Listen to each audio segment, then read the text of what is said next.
अस्सलाम वालेकुम friends, welcome to my YouTube channel माजी से हाल तक का सफ़र। फ्रेंड्स, हमारी पिछली वीडियो में हमने आपको ज़मीन कैसे वजूद में आई इस अमल से आगाह किया था, मगर ज़मीन पर ज़िंदगी का वजूद कैसे मुमकिन हुआ, यही मौजू लेकर हम हाजिर हुए हैं। इससे पहले कि हम अपने वीडियो के बकिया हिस्से का आगाज़ करें, जो फ्रेंड्स हमारे चैनल पर नए हैं वो चैनल को सब्सक्राइब कर लें और साथ ही बेल आइकन का बटन भी प्रेस कर लें ताकि आपको मेरी तमाम वीडियोज़ की नोटिफिकेशन मिलती रहे।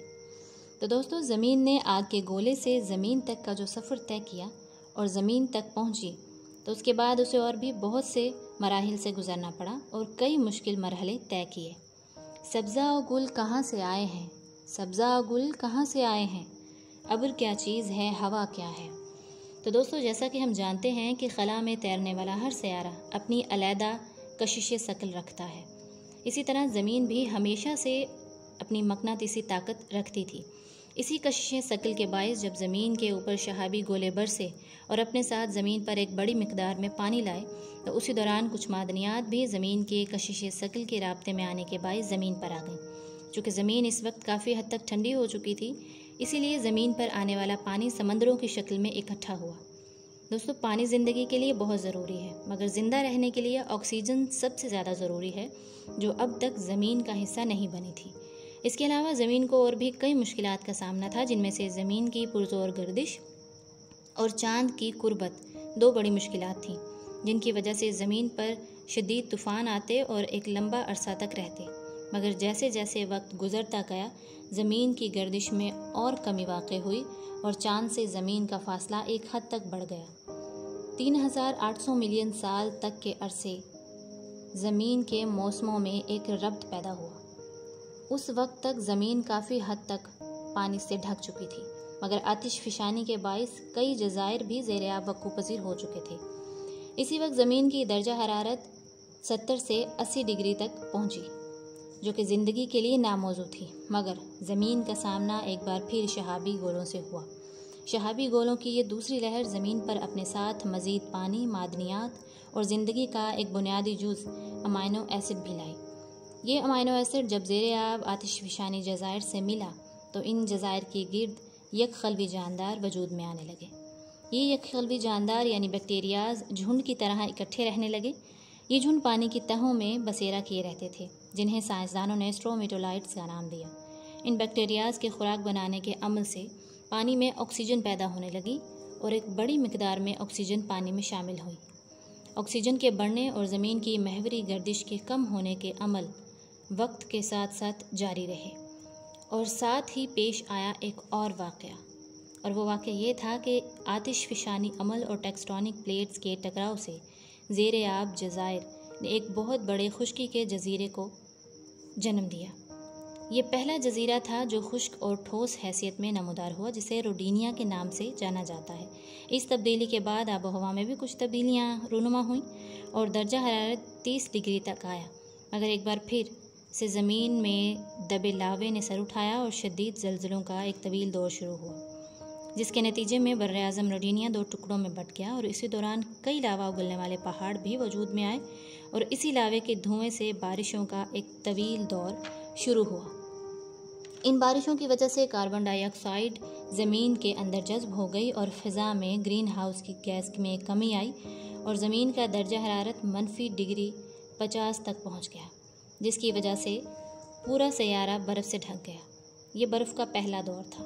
15 मिलियन साल तक बर्फ़ तले दबे रहने के बावजूद ज़मीन का अंदरूनी हिस्सा यानी अर्थ कोर अब भी वैसा ही था, शदीद आतिश ज़दा।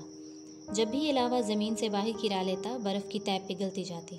इस तरह एक बार फिर ज़मीन बर्फ़ के दौर से निकल कर दोबारा खुली फ़िज़ा में सांस लेने लगी और उसी दौरान समुद्रों की तहों में मुख्तलिफ़ किस्म के पौधों और आबी हयात ने जन्म लिया और समंदरों की ज़िंदगी ने तेज़ी पकड़ ली। साइंसदानों को इस दौर ने हैरत में डाल दिया और उन्होंने इसे कैम्ब्रियन का नाम दिया।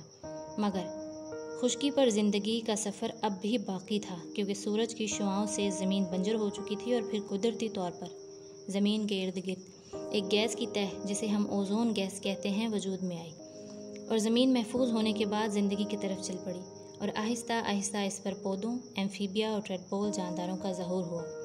ज़मीन पर हयात का सफ़र तेज़ी से शुरू हुआ, मगर ज़लज़लों के एक तवील दौर ने ज़मीन को अपनी लपेट में ले लिया और इस बार ज़मीन फिर से वहीं आ खड़ी हुई जहाँ से उसका आगाज़ हुआ था। यानी कि इन ज़लज़लों और आतिशफ़शानी हमलों से ज़मीन बुरी तरह बंजर हो गई और तमाम जानदार ख़त्म हो गए, क्योंकि ज़मीन का दर्जा हरारत शिद्दत इख्तियार कर चुका था। इस वाक़े से ज़मीन मुकम्मल तौर पर बदल गई और इस पर सिर्फ 5% ज़िंदगी ही बाकी रह सकी। लेकिन इन ज़लज़लों और लावों के सैलाब से ज़मीन पर और भी कई बर्रे आज़म वजूद में आए। एक तवील अरसे के बाद जब ज़मीन का दर्जा हरारत कदरे बेहतर हुआ तो बची हुई 5% ज़िंदगी ने दोबारा फैलना शुरू किया और इसी दौरान सामने आए कुछ ख़तरनाक जानदार जिन्हें डायनासोर्स कहा जाता है। उस वक्त ज़मीन पर डायनासोर्स की कई इकसाम मंजर आम पर आईं और कई अरसा तक ज़मीन पर रहीं, मगर एक बड़े पहाड़ की मानिंद एक शहाब साकिब ने ज़मीन की तरफ आना शुरू किया। ये शहाब साकिब शिद्दीद रफ्तारी से ज़मीन पर आ गिरा और इसका मलबा कई किलोमीटर तबाही फैला गया। इस शदीद तसादुम से डायनासोर्स की हुकूमत तो ख़त्म हो गई, मगर साथ ही इसकी गर्द, धुएं और जहरीली गैसों से ज़मीन से पौधे भी ख़त्म हो गए। बचे तो बस ज़मीन के अंदर रहने वाले कुछ ममालिया जानदार। इसके बाद ज़मीन ने एक बार फिर से अपना खामोश सफ़र शुरू कर दिया और एक लंबे अरसे के बाद जब ज़मीन का दर्जा हरारत कदरे बेहतर हुआ और वक्त 24 घंटे तवील तक का दौरानिया इख्तियार कर गया, उसी दौरान ज़मीन पर मौजूद पहाड़ी सिलसिला वजूद में आया और 20 मिलियन साल पहले आहिस्ता आहिस्ता ज़मीन अपनी हालिया शक्ल इख्तियार कर चुकी थी। फिर आज से तकरीबन 30 मिलियन साल पहले तक साइंसदानों को ज़मीन पर इंसानी ज़िंदगी के सबूत मिलना शुरू हो चुके थे और इंसानी आबादी सिर्फ आबादी से आबादियों तक का सफ़र तय करती गई और उसी के साथ साथ ज़मीन में कई किस्म की तब्दीलियाँ रूनुमा होती रहीं और आगे भी होती रहेंगी। ज़मीन ने आतिशफ़शानी गोले से ज़मीन तक का सफ़र तय किया और फिर हयात से हयात इंसानी तक का। इस सारे वाक़े को बयान करने के बाद अगर ये कहा जाए कि रब्बे कायनात ने दुनिया को इंसान के लिए मौजू बनाने के लिए कई अदवार से रोशनास करवाया तो गलत ना होगा, मगर हकीकत यही है कि इंसान समेत कायनात की हर शय को एक दिन सवाल है। एक अल्लाह की ज़ात है जो हमेशा से है और हमेशा रहेगी, और उस रब ने इंसान को बिन मांगे सब दिया और फरमाया तो तुम अपने परवरदिगार की कौन कौन सी नेमत को झुटलाओगे। अगर वीडियो पसंद आई हो तो लाइक और शेयर ज़रूर कीजिएगा। हम अपनी अगली वीडियो के साथ जल्द हाजिर होंगे, तब तक के लिए अल्लाह हाफिज़।